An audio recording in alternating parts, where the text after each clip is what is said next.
ल भुरुङको खोलाखर्कको अरालको गोठ आइपुग्यो। मन्दिर चढाउने डाँडाबाट फर्किएर आइपुग्यो। यहाँ यस्तो जोसिलो जोसिलो मान्छेहरू आइपुग्यो खोलाखर्क।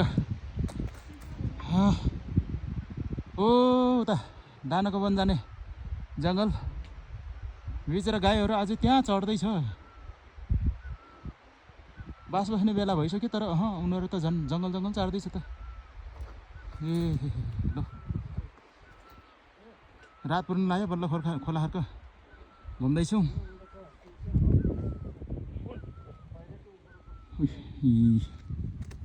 ल यो खोलाखर्कको घर गोठ बाख्रा गोठ। यता मान्छे बस्ने यता बाख्रा हाल्ने बाख्राको गोबर जम्मै सोरेर लैजाउँ हालेर लैछ गोबर। बिचरा सिस्नुले रात पऱ्यो। यो सिस्नु घारी के गर्नु हेरेर जाने मात्रै भयो। अलिक छिटाइयो भने टिप्नु भनेको त भएन।